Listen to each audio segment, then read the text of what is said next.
Hey everyone, welcome to Infinite Realms. It's been a long time since I did one of these clicking around realms videos, so yeah, I just thought I'd drop one. It's a rainy Saturday, and yeah, after what I've been through, rain is a trigger. So yeah, let's take a look at some stuff and get my mind off of more serious life matters.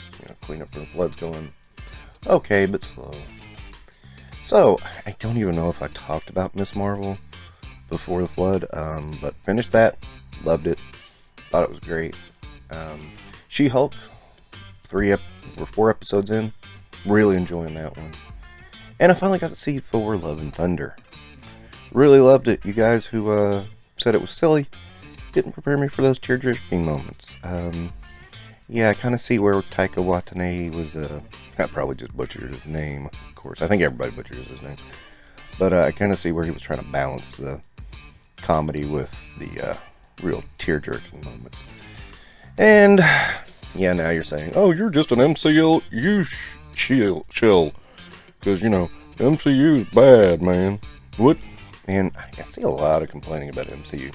Big thing I hear is lack of direction. So, let's step back a second. Okay.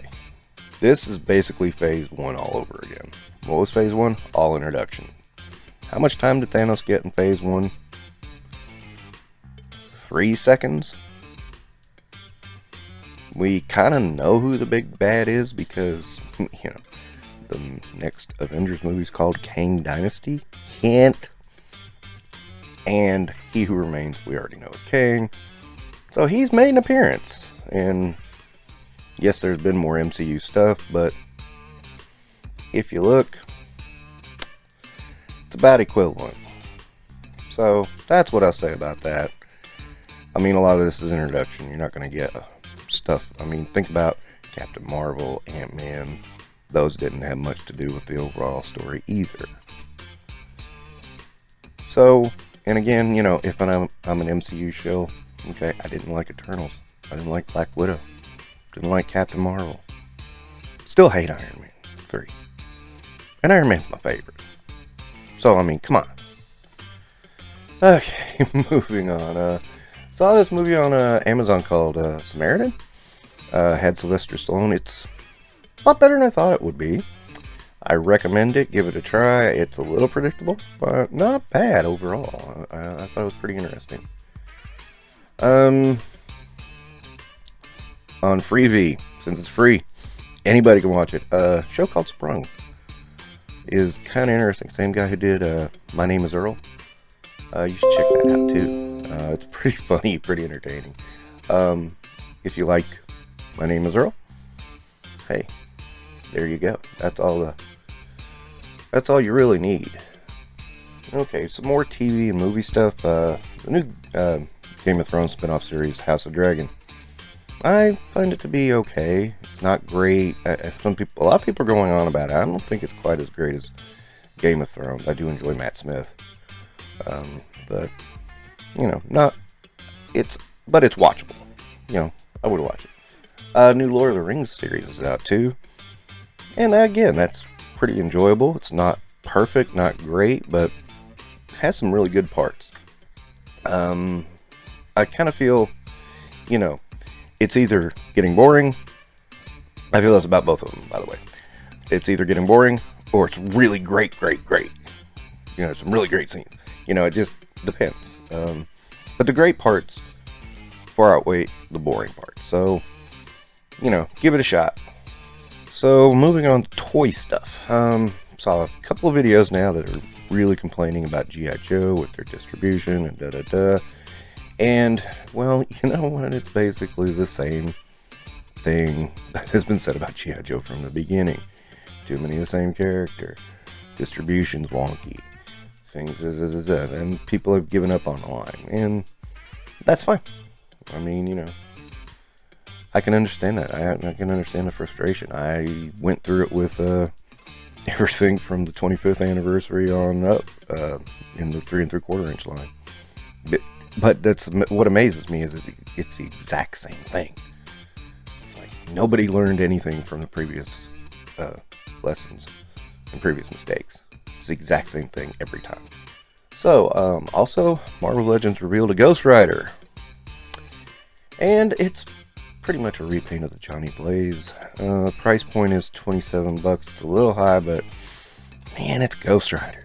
I mean, I'll take it. I'll grab it for that much, just because it's Ghost Rider. I know it's a repaint. I missed that one though, so this is okay by me. A lot of people are complaining about that repaint, so yeah, I hear you. And then the Gore the God Butcher, yeah, Amazon exclusive. Has an extra head, extra hand for the Necro Sword. It's not a bad looking figure. $30. Like Gore, don't love Gore. So, not diving in on that one. Just not. Also, Powerhouse Wrestling figures. Woo! Got some nice ones. What really caught my eye was Bruiser Brody and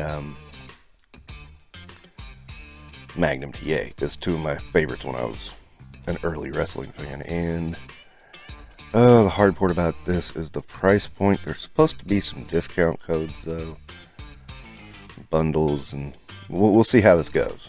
I mean, right now it's dancing at the $50 mark for one figure, and that stings. If I did, I would go for Magnum TA, but just Magnum. Bruiser Brody is a favorite, but Magnum tops the list. And in a Song of Ice and Fire news, the Martells were revealed. We got a lot of reveals on them. All looks great. Love it. Absolutely love it.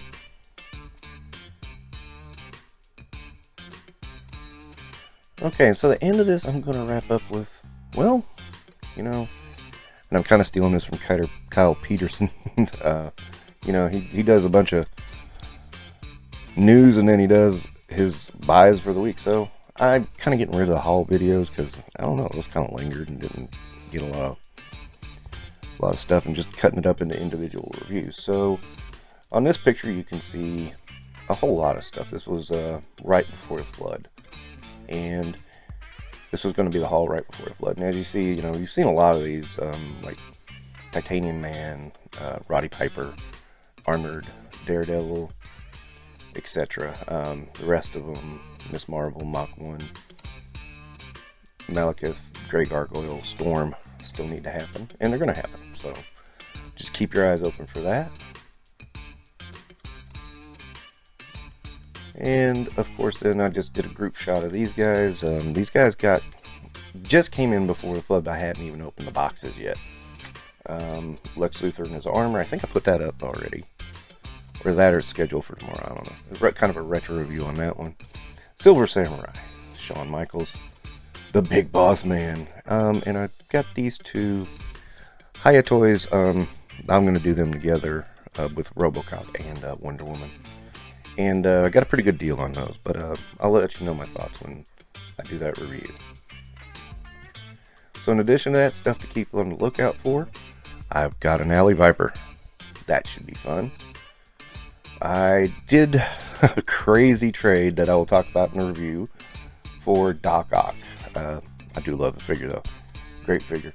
I didn't want Silk, I wanted Doc Ock, so I got Doc Ock. There we go. Also, got a hold of the Four Horsemen. This is an older set from about 2011, I think. I'll double check that before the review. And there's only one other Arn Anderson Tully Blanchard in the entire set. And it was actually cheaper for me to grab the one with Barry in it. And this is Elite line, but it's older Elite line. So it'll be interesting just to see how the line has evolved over the years. This was a set I had that I've lost. I was never too happy with the Ric Flair, so it doesn't bother me that he's not included in this set. And then finally something I got, this was on a big sale. I got this for like $10. Jane Foster Thor, which sounds like Charles Foster Kane. That review is going to be up really soon, and you'll see that. And Jane, very interesting figure. I ended up liking it more than I thought I would. I will say that. And you can see my review and you'll find out. Okay, so that's going to wrap it up for the acquisitions for this time, and wrap up looking around the realms. So, hey, take care, have a good week, and stay dry, because, like I said, rain's a trigger, man. Alright, don't forget to like and subscribe.